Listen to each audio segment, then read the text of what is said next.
Hi guys, welcome back. I am Vivek Singhal from tradingwithvivek.com। और आज जब मार्केट थोड़ी सी प्रेशर में है और निफ्टी यहाँ से कंसोलिडेशन में है, तो एक पॉइंट मैं आपको बताना चाहता हूँ कि मार्केट ने अभी जो यहाँ पर अगर हम एक ट्रेंड लाइन को ड्रॉ करें और निफ्टी के चार्ट की बात करें तो थोड़ा सा यहाँ पर एक सपोर्ट होती हुई नजर आती है। लेकिन जैसा मैंने 2 दिन पहले जो वीडियो बनाई थी उसमें निफ्टी के बारे में जो मैंने बताया था कि मार्केट यहाँ से प्रेशर में है और प्रेशर में कि यहाँ पर एक बेरिश एनगल्फिंग पैटर्न बना है। अभी जो मार्केट की सपोर्ट आती है वो एक्चुअल में इस लेवल पर आती है, और अगर ये लेवल टूट जाता है तो मार्केट की सपोर्ट आती है वो यहाँ आती है। और इस तरह की जो ये सेकंड वाली सपोर्ट है ये इमीडिएटली नहीं टूटती। वैसे तो मुझे ये वाली सपोर्ट भी टूटती नजर नहीं आती जो 14,453 पर है, ये भी टूटती हुई नजर नहीं आती 14,480 पर, सॉरी। लेकिन अगर ये टूट जाती है तो यहां से सपोर्ट सेकंड आती है 13,578 पर। और इस बीच में क्या होगा, इस बीच में बेसिकली जो स्टॉक्स हैं वो ऊपर नीचे अपने हिसाब से ट्रेड करते रहेंगे। ऐसा बिल्कुल भी जरूरी नहीं है कि मार्केट में ऐसे में इंडिविजुअल स्टॉक्स परफॉर्म नहीं करते, क्योंकि आज भी जब मार्केट 1.27% डाउन है, अगर हम निफ्टी 500 शेयर्स की अगर हम बात करें और निफ्टी 500 शेयर्स में अगर हम इसमें एक फिल्टर लगाकर देखें, यहां पर सॉर्ट करके देखें, तो इतने सारे शेयर्स हैं जो ग्रीन में बंद हुए हैं। इसी के कंपैरिजन में यहां पर ये सारे शेयर्स हैं जो हमारे रेड में बंद हुए हैं। तो ये दोनों चीजें लगातार चलती हैं। ऐसा कुछ नहीं है कि जब मार्केट डाउन है तो सारे ही शेयर्स डाउन हो और जब मार्केट ऊपर हो तो सारे ही शेयर्स ऊपर हो। ऐसा कुछ नहीं होता। ऐसे में जब खासतौर से मार्केट डाउन हो तो हमें वो शेयर्स को यहां पर पिक करना चाहिए जो अल्ट्रा स्ट्रेंथ दिखा रहे हैं, जो मार्केट के नीचे जाने के साथ में नीचे नहीं जा रहे हैं और वहां पर एक सॉलिड चार्ट पैटर्न भी बना हुआ है ऊपर जाने का। तो मैं आज यहां पर आपके सामने 3 स्टॉक्स लेकर आया हूं और 3 स्टॉक्स वो तीनों को मैं एक बार चार्ट पैटर्न के बेस पर डिस्कस करूंगा आपके सामने। लेकिन जब मैं ये बात कह रहा हूं कि 3 स्टॉक्स हैं तो यहां पर मेरी रिकमेंडेशन नहीं है उनको बाय या सेल करने की। मैं आपको सिर्फ बताना चाह रहा हूं कि वो किस तरह के पैटर्न्स हैं जिसके बेस पर हमें यह पता चल सकता है कि यहां से सॉलिड गेन्स हैं। तो मुझे इन तीनों ही स्टॉक्स में यहां से 50% या 100% के आसपास के गेन्स नजर आते हैं अगले 6 से 1 साल के अंदर में। अब वो किस बेस पर आते हैं वो मैं दिखा देता हूं, यहां पर बता देता हूं। तो निफ्टी की कहानी तो यह है कि ये कंसोलिडेशन मोड में आ चुकी है। अब जब तक निफ्टी यहां से ऊपर के इस लेवल को ब्रेक नहीं करती ऊपर की तरफ को, तब तक नई न्यू यहां से रैली आना थोड़ा सा मुश्किल है। तो मार्केट कंसोलिडेशन जोन में है, हमें इंडिविजुअल स्टॉक वाइज यहां पर ट्रेड करने की ज्यादा जरूरत है। और वैसे मैंने पहले भी बताया था कि जैसे 10 महीने पढ़ाई करने के बाद में जब क्लासेस के बाद में 2 मंथ्स की छुट्टी पड़ती है ना, वो थोड़े से मजे किए जाते हैं, एक्चुअल वाले मजे किए जाते हैं। तो यहां पर भी इसी तरह का माहौल आता है जब एक कंसिस्टेंट रैली चली होती है पिछले 6 मंथ्स में, उसके बाद में अगर 1-1.5 महीने का कंसोलिडेशन जोन आ जाए तो ये एक जायज सी बात है, एक नॉर्मल सी बात है। इसमें कुछ खास घबराने की बात होती नहीं है। जब लगातार शुरू में मार्केट डाउन जा रही होती है तो वहां पर स्टॉक थोड़े से साथ में जा रहे होते हैं, लेकिन जैसे ही 3-4-5 दिन तक मार्केट डाउन चली जाती है और स्टॉक्स भी साथ में डाउन चले जाते हैं, तो उसके बाद में 7th-8th डे पर अगर मार्केट फिर भी डाउन जाती है तो इंडिविजुअल स्टॉक्स पलट के ऊपर जाना शुरू कर देते हैं। इस चीज को ध्यान में रखने की जरूरत है। जब भी मैं ये सब बातें बता रहा होता हूं ना और स्क्रीन पर बहुत ज्यादा कुछ नहीं कर रहा होता हूं, उस टाइम पर मेरी बातों को सुनना बहुत इंपॉर्टेंट है।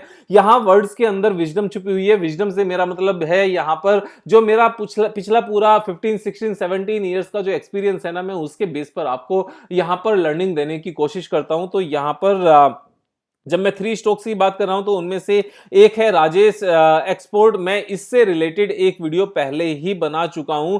अब यहां पर पिछले 3-4 दिन में जब निफ्टी डाउन है तो इस स्टॉक में क्या हुआ है, पिछले 3-4-5 दिन में ये स्टॉक बिल्कुल भी डाउन नहीं गया है। It is trading at the same range.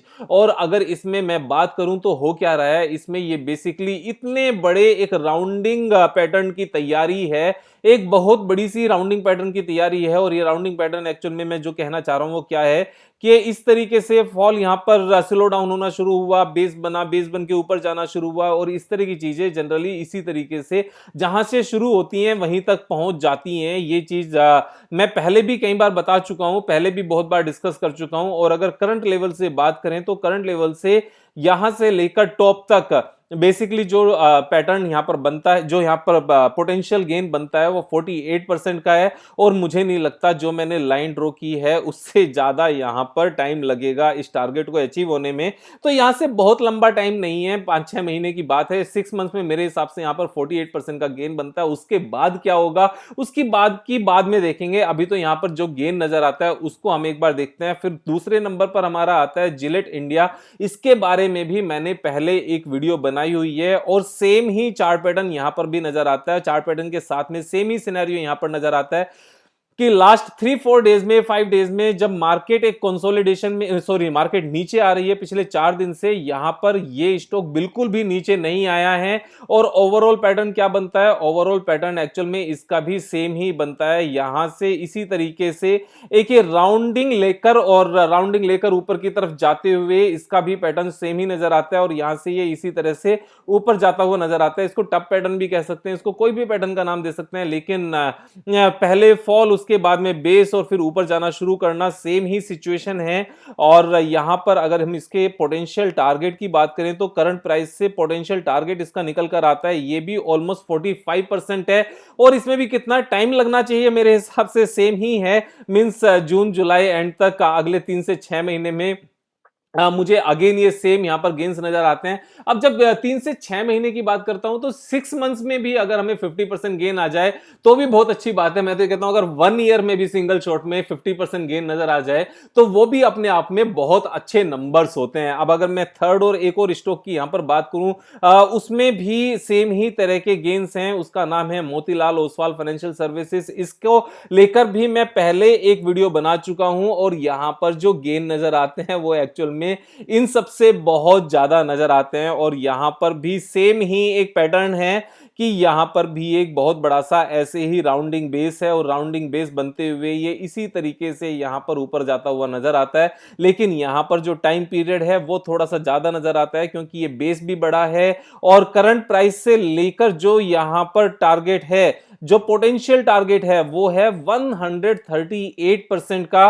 और यहां पर जो हमारा एक प्रोबेबल टाइम पीरियड निकल कर आता है कि कब ये टारगेट अचीव हो सकता है, तो इसमें 1 ईयर 3 मंथ्स का टारगेट निकल कर आता है जून 2020 तक का। अगर ये एक एस्टिमेशन है कि जिस तरीके से चीजें नीचे आती हैं उसी तरीके से वापस से ऊपर जाती हैं, खासतौर से उन कंपनीज में जहां पर लगातार ग्रोथ है और जब मार्केट लाइफ टाइम हाई बना रही होती है ना, तो इस तरह के जैसे निफ्टी ने अभी थोड़ा सा मोमेंटम दिखाने के बाद में थोड़ी सी नीचे आई है। अब इनको सपोर्ट करने के लिए कौन कौन सी कंपनीज निकल के आएंगी मैं आपको थोड़ा सा वो भी आइडिया देता हूं। जैसे एस्ट्राजेनेका है जो मैंने पहले भी बताया था, जो एमएनसी फार्मा कंपनीज हैं वो अभी थोड़ी सी नीचे चल रही हैं, तो यहां से इसमें एक अच्छा खासा पोटेंशियल नजर आता है 53% का। लेकिन इसमें यहां पर अभी कोई बेस नहीं बना है तो अभी कहना मुश्किल है कि ये राउंडिंग कब किस तरह से बनकर चलेगी, नीचे कहां तक आएगी कहां तक नहीं आएगी, कहना मुश्किल है। लेकिन जब कंपनीज नीचे हैं तो यही कंपनीज एक्चुअल में बाद में सपोर्ट करने का काम करती हैं। हिंदुस्तान यूनिलीवर है, अभी बहुत ज्यादा ऊपर नहीं है, जबकि इसका लाइफ टाइम हाई जो इसका बना था दैट इज